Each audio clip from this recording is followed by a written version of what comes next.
My name is Babatunde Alabafo. I'm a Nigerian homeless immigrant, transsexual.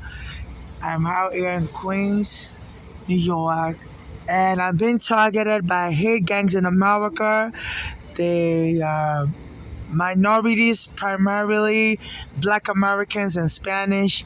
My mother said our daughters are part of a narcotic gang. Our daughters are born here in America, and they have a U.S. passport. And one of them was into drugs and was moving with an inheritance scam gang that kill people for money. And they lured my mother to come to Pennsylvania. After the police took me and my mother's home on Staten Island, wrongfully, me and my mother was in a basement apartment in 2010, and the police came and took our home wrongfully on Staten Island. And by 2014, I had a lawsuit going on against the police trying to get back my home, and Eric Garner was helping me, but the police went and choked Eric Garner dead. And the police the Eric Garner family got like $5 million for the killing. So my mother marched for Eric Garner, and she was staying in the shelter close to where they killed Eric Garner. And my mother was saying the shelter told her to leave because she had high blood pressure. They said they were discriminating against my mother, even though my mother is a naturalized U.S. citizen from Nigeria. So my mother found out that the shelter would tell her to leave the shelter because she has high blood pressure. So my mother's address told her to come to Pennsylvania. So I think my mother's daughter's gang may have contacted the shelter to kick her out so they could kill her, and they were trying to win money. It's because I'm blaming it on the police that the police evicted her and she died early and get the money as inheritance. So my mother said when she got to Pennsylvania, she first moved in with one of her daughters, Flora, who was married to a Black American soldier, and the Black American soldier would always try to punch my mother and beat her up. And mother said at one point it was taunting her with a dirty plunger. He had the bathroom filled up with excrement. He was acting like he was mentally ill, a U.S. soldier that went to Iraq, and he was trying to he hit my mother with a dirty plunger. Then another point tried to punch my mother, and the police came and kicked my mother out that she's the troublemaker. So my mother went to her other daughter's house, who was Bolanle, and said that one also was trying to harm my mother. She would leave snow on the floor so that my mother would trip and fall on the snow. That Bolani has a house, and my mother was wondering why that Bolani was suddenly acting strange because that Bolani used to work as a paralegal and has a college degree. So my mother was like saying she was wondering why that Bolani wouldn't shovel the snow. And then the Flora came to visit my mother in Bolani's house, and she fell on the snow and had to go to the hospital. So my mother was like wondering, like, are children into insurance scam? Like, why would Bolani create a condition that will make the other daughters Flora fall? Yeah, so my mother was wondering what's going on. So my mother got the shovel out and shoveled the snow so she wouldn't trip and fall.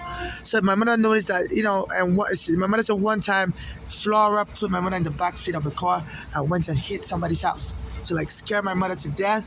So my mother would die because my mother has a heart condition. And in the court papers I filed at Brooklyn Federal Court, 13 CV 5052, I did mention that my mother has a heart condition, and the stress of the eviction almost got her to have a heart attack because the NYPD barged into our apartment without any court order and kicked us out. And my mother was suffering heart attack symptoms from the scare. So I was like, any stressful condition always scares my mother and triggers her to have a heart attack. So my mother said her daughters were reading my court papers, mentioning my mother as a co-sufferer with me in the illegal eviction. And my mother said her daughters were jealous. They were monitoring the court papers. I filed at the Brooklyn Federal Court, 13 CV 5052, around 2014. I had filed it. So they were monitoring the court case online, and they were very jealous. And within a year, they got my mother killed. So my mother said that that Bolani would poison her food with freeze poison, and my mother started having heart attack symptoms, and my mother would started have bloody diarrhea, and even that Bolani would threaten my mother that she has to leave just to scare her to have a heart attack. My mother said, she was very afraid. So my mother said she used to hide a knife underneath a pillow when she sleeps at night because that blood is violent. She used to beat my mother up. My mother took her to Nigeria in the 1988 and she beat my mother up. So my mother had arranged for a white family to bring her back to America. And when she got to America with her sister, they beat up the white family in 1990 in Pennsylvania. So the white family put them in juvenile detention and they were assigned a foster parent after that. You know, when that Bolani turned 21, she filed a green card for my mother to come here. And as soon as my mother came here, that Bolani wouldn't give her food. And she was breaking the immigration law because if you file a green card for somebody, you have to support the person financially till the person becomes a U.S. citizen. The affidavit of support says that. I think it's the I-864 form. So that Bolani filed a green card for my mother, and I was a minor child then. And my mother asked her to include me in the application, but she didn't include me. So when my mother finally brought me here to America, I was still under 21. The immigration arrested me that Bolani didn't include me in the green card application, that there was no visa for me. So I was arrested, and at JFK Airport, but I later got bailed out. And the case lasted 8 years. So me and my mother was staying in a single room because my mother left Pennsylvania because her daughters wouldn't give her food. So she came to New York. She was homeless for a while and got a room. And she went to Nigeria to get me. And that's when I was arrested in 2000. My mother brought me here from Nigeria. They said, no, the petition my Bolani filed didn't include any child for my mother to bring any child. And that Bolani could have just filed a humanitarian parole visa for me because I was a minor child when she filed the green card. I was still under 18, and the U.S. always gives humanitarian visas, parole visas, for emergency situation like that, so that a mother and child will be separated. And my mother told that Bolani to get a lawyer to do everything okay so that I could come. But my mother thought that Bolani had done everything okay. So when my mother came in 1998, she went back to Nigeria and came and got me and brought me in 2000. And the immigration arrested me, said that Bolani didn't file everything completely. So me and my mother was staying in New York in a single room, and the landlord kicked my mother out, saying, they don't want two people in a single room. So my mother would always ask this Bolani to help her because my mother had a green card, but she wasn't making enough money. And this Bolani had a house and she was working, but she wouldn't help my mother with money and told my mother to dump me on the street, call me crazy, that she doesn't have to take care of me, that I should, that if I have an immigration case, I can still work illegally. I'm just lazy. So I had an immigration case. I didn't have work papers. So my mother would always call the police on me. So I was crazy, and then the police would take me to St. Vincent Medical Center, psychiatric hospital on Staten Island, and doctors would examine me, and I would tell them, look, my mother and her daughters are just trying to frame me up as crazy so they can abandon me in a mental ward because I have an immigration case, I can't work, and they don't want to take care of me. I'm still under 21. So the doctor scolded her. She was an Indian doctor, maybe from Sri Lanka, and she told my mother, if you ever call the police on this child again, I'm going to have you arrested because you're abusing the hospital system. So my mother stopped doing that, calling the police on me. So I was cross-eyed, so my mother had me go stay with her daughters so they could help me find a doctor to treat my cross-eye. So her daughters was telling me, they don't think I'm really cross-eyed. Like, I'm so I say sometimes my eye crosses and I start having double vision. So they told me, it may be that you're crazy just imagining it. We don't really see it, So they told me, just go to a psychiatrist and tell them you're crazy, And I told them I'm not really crazy. They said, no, just go to the doctor. So they finally convinced me. So I went to a psychiatrist doctor when I came back to New York, on Staten Island. I went to a psychiatric doctor, and I told her, she was a Russian doctor, and I said, I have cross-eye, but it comes on and off. And I read online that there's, sometimes cross-eye can be intermittent, and it's called intermittent strabismus. And I said, I want to be tested by an eye doctor, like a eye specialist, like a neurologist. I said, I need a referral. And the psychiatrist said, she doesn't really see my eye as crossed. I say it comes on and off. She was like, I don't think you have cross-eye.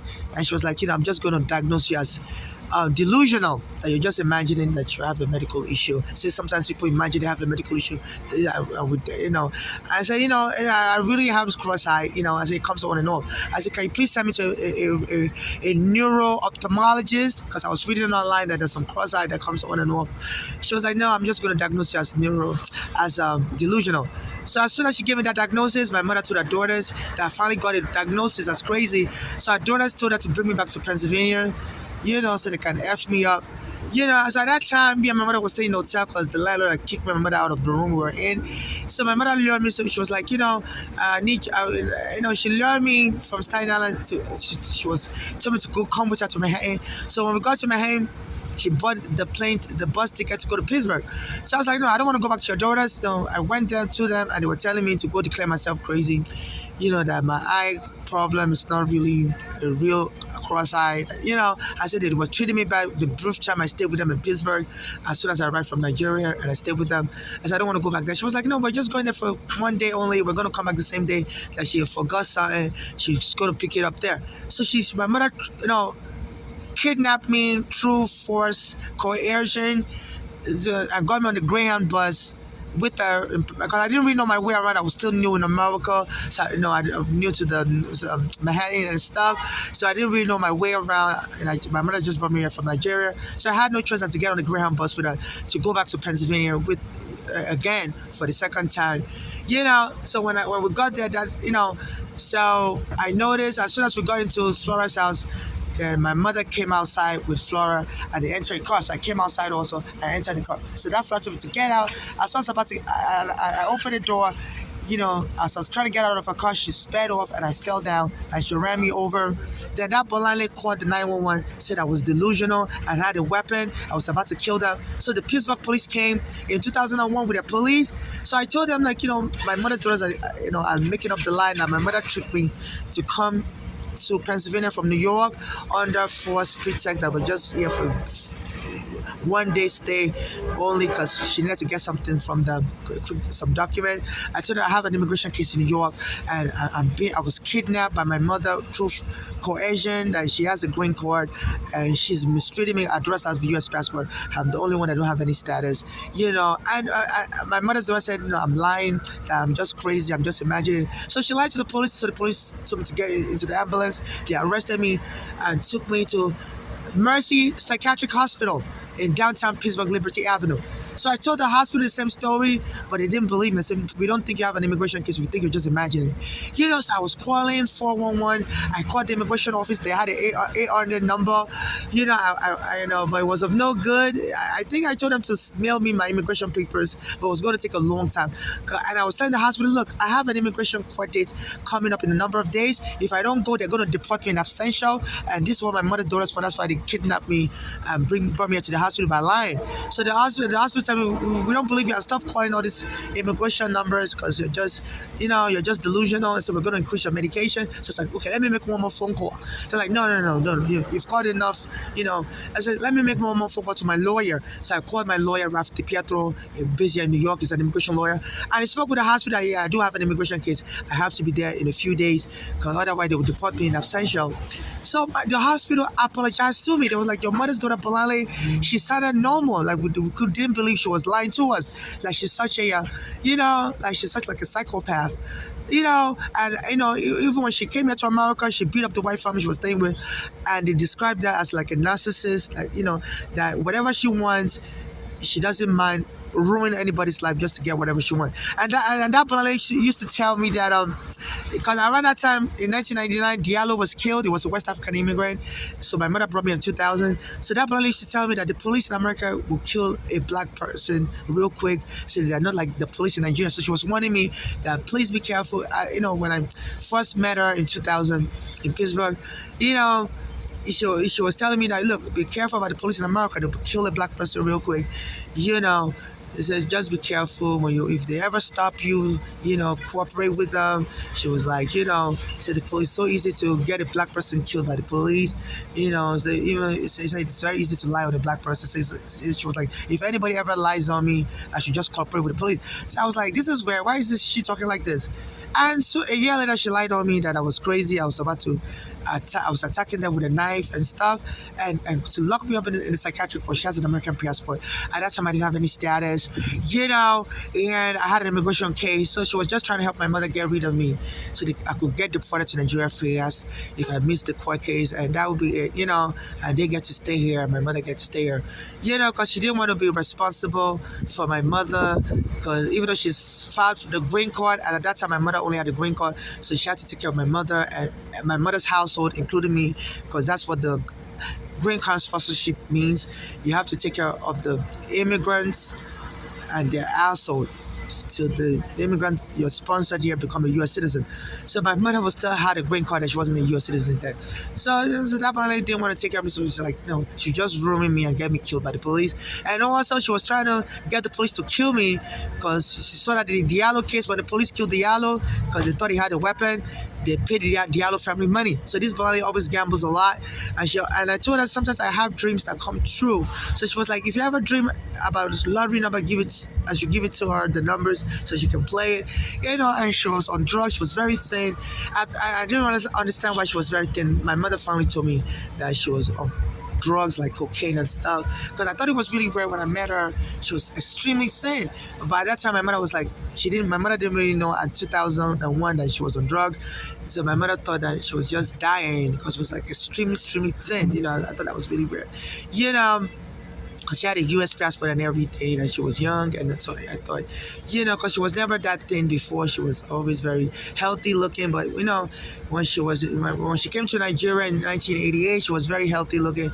But in 2000, when I met her, she was very extremely thin. I'm like, you know, like what happened to you? So my mother finally found out that she was using drugs, crack, and whatever drugs she was using, you know, and she finally killed my. So she tried to get me killed so that she can get the drug money in 2001, but it didn't work, and the hospital apologized to me, but they didn't get arrested.